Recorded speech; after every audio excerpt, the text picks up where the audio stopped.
Hello friends, पीके royal study point में आपका फिर से स्वागत है।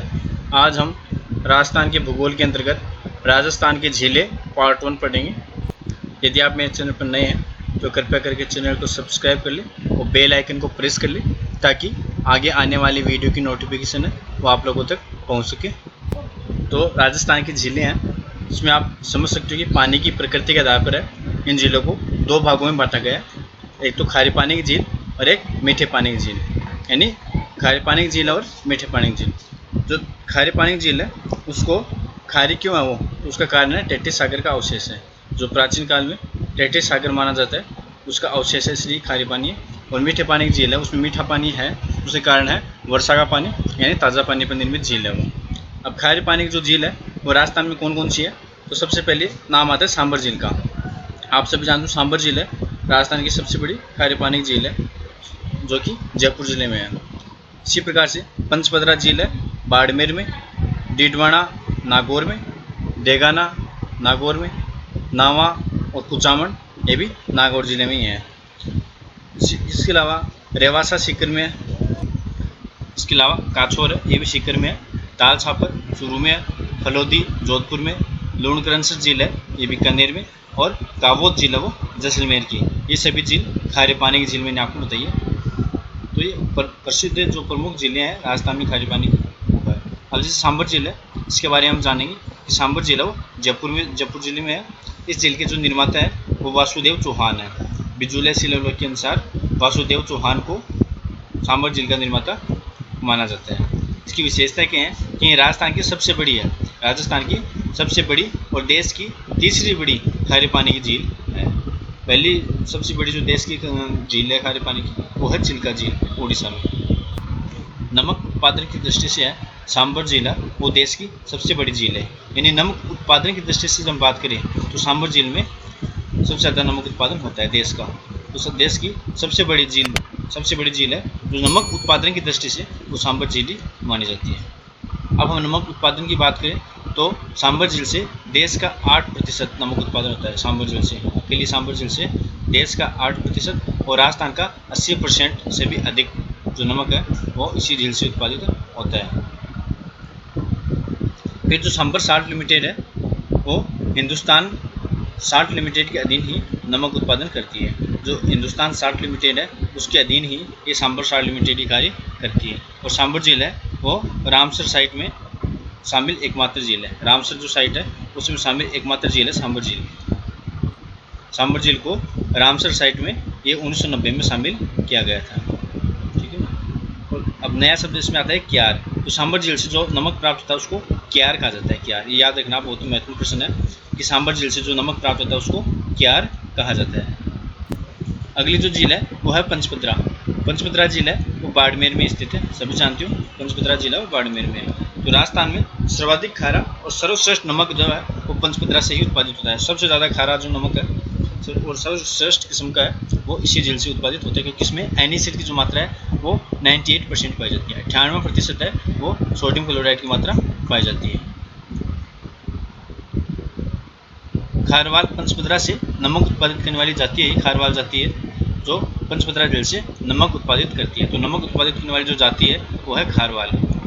मोरलो झाड़ी, इसकी टहनियों का उपयोग पंचपदरा में नमक उत्पादन में किया जाता है। यानी जो मोरली झाड़ी है, एक मोरली नाम से एक झाड़ी आती है, इस झाड़ी का उपयोग है, यानी इसकी जो टहनी है, इसकी पत्तियां हैं, उसका उपयोग है इस पंचपदरा झील में नमक उत्पादन के लिए किया जाता है। इसके अलावा इसमें Na2SO4 की मात्रा पाई जाती है जो चमड़ा साफ करने में, कागज़ गलाने में और ग्लास इंडस्ट्री में इसका प्रयोग किया जाता है। अब बात करते हैं डीडवाना झील की। तो डीडवाना झील ये नागौर में है और सबसे घटिया किस्म का नमक उत्पादित होता है। ये डीडवाना में जो है वो घटिया किस्म का नमक इसलिए होता है क्योंकि यहाँ NaCl के स्थान पर Na2SO4 पाया जाता है।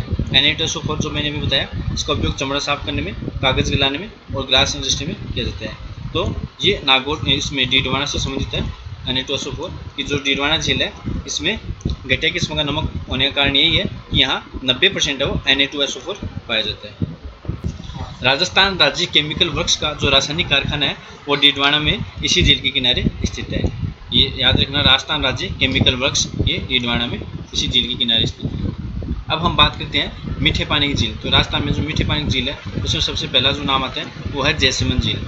जैसमंद झील को है वो ढेबर झील भी कहते हैं और ये उदयपुर में स्थित है। कहाँ स्थित है? उदयपुर में। इसके जो निर्माता है वो है महाराणा जयसिंह, यानी महाराणा जयसिंह ने जैसमंद झील का निर्माण किया था और ये 1685 से 91 शताब्दी में जैसमंद झील का निर्माण हुआ था और ये गोमती नदी किनारे स्थित है जैसमंद झील। ये आप देख सकते हो यहाँ पे डायग्राम, ये जैसमंद झील, गोमती नदी यहाँ से निकलती है और यहाँ से ये दो सिंचाई के लिए नहरें भी निकाली गई है, श्यामपुरा नहर और भाट नहर। यहाँ भील जनजाति यहाँ निवास करती है और ये आप देख सकते हो यहाँ पे इस झील में जो 7 टापू बने हुए हैं। तो सबसे बड़ा जो टापू है वो बाबा का भाखड़ा है और सबसे छोटा जो टापू वो प्यारी के नाम से जाना जाता है।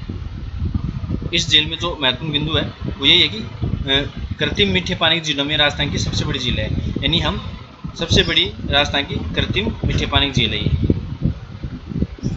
और इस झील में 7 टापू, जैसा मैंने आपको बताया, सबसे बड़ा जो है वो है बाबा का भाखड़ा और सबसे छोटा जो टापू है उसका नाम है प्यारी। और टापू पर जो जनजाति रहती है वो है भील, यानी भील जनजातियाँ इन टापू पर रहती है। और जैसमंद झील से सिंचाई के लिए श्यामपुरा और भाट नहर, ये 2 नहर निकाली गई है। और जैसमंद झील को जलचरों की बस्ती भी कहा जाता है, जलचरों की बस्ती।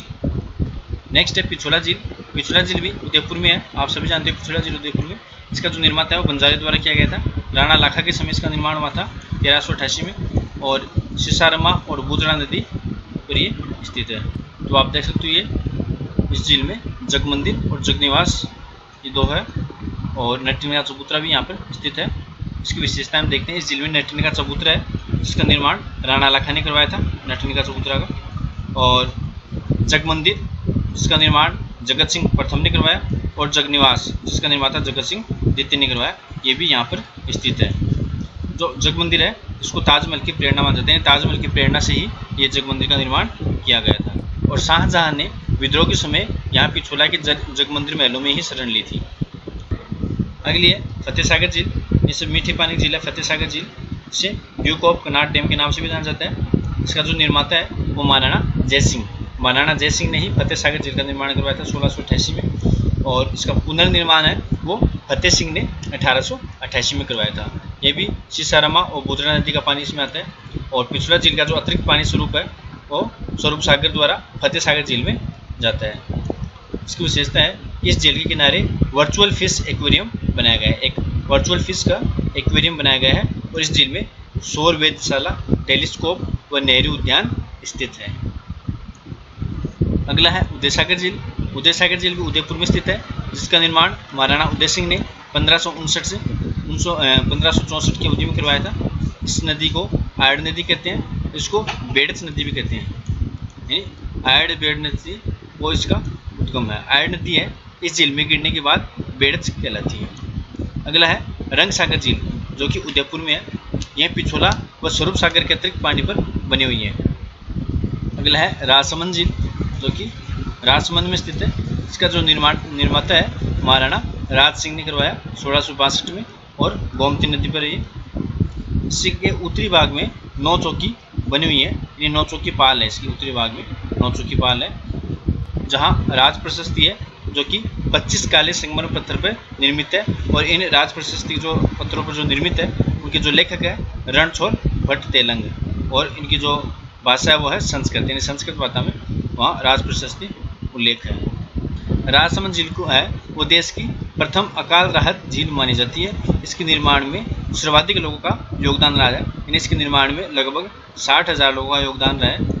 और राजसमंद झील का जो उत्तरी भाग है जहाँ राज प्रशस्ति भी स्थित है इसे 9 चौकी पाल भी कहते हैं। और राजसमंद झील के किनारे ही सौर घड़ी के अवशेष भी प्राप्त हुए हैं। ये भी आप याद रखना, सौर घड़ी के अवशेष कहाँ से प्राप्त हुए हैं? राजसमंद झील से। अगली जो आती है वह नक्की झील जो कि सिरोही में, आपने बहुत नाम सुना होगा नक्की झील का, सिरोही में है। यह एक क्रेटर झील है, ये इस प्रकार से बनी हुई है। यहाँ पे देख सकते हो आप पहाड़ों में ये बनी हुई है। लोक कहावतों के अनुसार इसे देवताओं के नाखूनों से निर्मित माना गया है, यानी इसका निर्माण है वो देवताओं के नाखूनों से यह माना गया है। और यह राजस्थान की सबसे ऊंची और सबसे गहरी झील है। राजस्थान की सबसे ऊंची झील है जिसकी जो ऊंचाई है लगभग 1200 मीटर है और सबसे गहरी झील है जिसकी गहराई जो है वो 35 मीटर मानी गई है। और राजस्थान में शीत ऋतु में एकमात्र जमने वाली झील है जो शीत ऋतु में जमती है, और सर्वाधिक ठंडी झील भी है ये। इस झील के जो किनारे हैं विशेष आकृति की चट्टानें भी पाई जाती है, जिसको टोड रॉक, नंद रॉक, नंदी रॉक, आन रॉक आदि कहते हैं। गरासिया जो जनजाति है वो अपनी अस्थियों का विसर्जन है वो इसी झील में करती है, नक्की झील में। और नक्की झील है वो राजस्थान की एकमात्र हिल स्टेशन वाली झील है, ये हिल स्टेशन में आती है। अगली जो मीठे पानी की झील है आना सागर झील, जो कि अजमेर में स्थित है। इसका जो निर्माता है वो अर्णोराज को माना जाता है, और इसका जो निर्माण काल है 1136-37 में माना गया है, और ये बांडी नदी का जो पानी है उसमें आता है। अगली फाय सागर है, फाय सागर अजमेर में है, और इसका जो निर्माता है वो इंजीनियर फॉय को माना जाता है ना। और इसका जो निर्माण काल है 1891 से 92 माना गया है, और ये जो राजस्थान की मंदिरों की नगरी है पुष्कर माना जाता है। राजसमंद झील के बाद राजस्थान की दूसरी अकाल राहत वाली झील मानी गई है। जो राजसमंद झील है उसके बाद राजस्थान की दूसरी जो अकाल राहत वाली झील है वो है फाय सागर। और जो पुष्कर झील है ये अजमेर में है ये भी, और ये राजस्थान में मैंने अभी बताया मंदिरों की नगरी है, वो पुष्कर को ही माना जाता है। पुष्कर झील को कोंकण तीर्थ भी कहते हैं, बावन घाटा भी कहते हैं। ये अर्धचंद्राकार है, क्रेटर झील है ये, और इसे तीर्थराज भी कहते हैं, इसे तीर्थों का मामा भी कहते हैं, और इसे पांचवा तीर्थ भी कहते हैं। तो आदि इन सभी नामों से जानी जाती है। इस पुष्कर झील में दीपदान भी किए जाते हैं। ये क्रेटर झील मैंने आपको बताई, और ये सर्वाधिक पवित्र झील मानी जा गई है। और गांधी जी और बाल ठाकरे की और अटल बिहारी वाजपेयी की जो अस्थियों का विसर्जन है वो भी इसी झील में हुआ है, यानी पुष्कर में। और कार्तिक पूर्णिमा को इस झील के किनारे मेले का आयोजन किया जाता है। कार्तिक पूर्णिमा को इस झील के किनारे मेले का आयोजन किया जाता है। कनाडा के सहयोग से इस झील में सफाई का कार्यक्रम चलाया गया है। अगली है कोलायत झील। कोलायत झील है वो बीकानेर में है। इसके जो निर्माता है वो कपिल मुनि है, यानी कोलायत झील के जो निर्माता है वो कपिल मुनि है। इसकी विशेषता में आपको मैं बता देता हूँ कि कार्तिक पूर्णिमा को इस झील के किनारे मेले का आयोजन किया जाता है, यानी इसमें भी पुष्कर की तरह ही कार्तिक पूर्णिमा को ही मेले का आयोजन होता है। और पुष्कर झील की तरह ही इस झील में भी दीपदान की परंपरा है। और चारण जो जाति है वो उस झील के दर्शन नहीं करती है। तो महत्वपूर्ण प्रश्न ये बन जाता है कि कौन सी जाति है वो कोलायत झील के दर्शन नहीं करती। तो चारण जाति के जो लोग हैं, चारण जो जाति है वो कोलायत झील के दर्शन नहीं करती। अगला गजनेर झील, ये भी बीकानेर में। इसमें महत्वपूर्ण बिंदु ये है कि इसे पानी का शुद्ध दर्पण कहा जाता है। गजनेर झील को पानी का शुद्ध दर्पण भी कहा जाता है।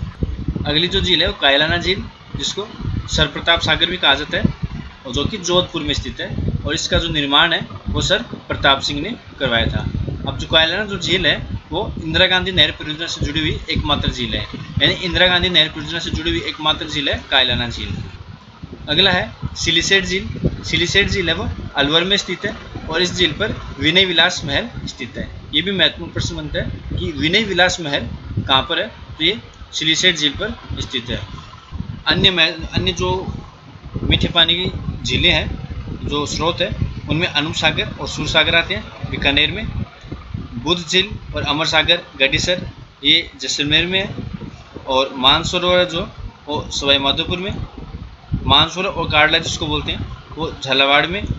कनक सागर बूंदी में। गेब सागर या जिसको एडवर्ड सागर भी कहते हैं डूंगरपुर में। राम सागर और तालाब शाही ये धौलपुर में है। चांद बावड़ी आभानेरी दौसा में है। रानी जी बावड़ी बूंदी में है। इसे स्टेप वेल सिटी भी कहते हैं, स्टेप वेल सिटी यानी बावड़ियों का शहर है बूंदी। पन्ना सा तालाब है खेतड़ी झुंझुनू में। जो खेतड़ी झुंझुनू है विवेकानंद का संबंध है यहाँ से, और यहाँ पन्ना सा तालाब है। अगला बूटा जोड़, ये श्री गंगानगर में है। बालसमंद जोधपुर में। इस प्रकार से ये अन्य महत्वपूर्ण मीठे पानी की स्रोत है, मीठे पानी की जो छोटी झीलें हैं। एक राजस्थान में जोड़े वाले बाबा के नाम से राजेंद्र सिंह को जाना जाता है, जो अलवर के हैं, उनको जोड़े वाले बाबा के नाम से जाना जाता है। अब जो झीलें हैं उनका बहुत ही महत्व है। जो राजस्थान में मीठे पानी की झीलें हैं उनका जो महत्व है पर्यटन की दृष्टि से है, मत्स्य पालन के लिए है, नमक उत्पादन के लिए है, जलीय जैव विविधता है, कृषि सिंचाई पेयजल आदि विभिन्न काम में आती है। खारे पानी की झीलें और मीठे पानी की झीलें। तो ये राजस्थान की महत्वपूर्ण झीलें थी।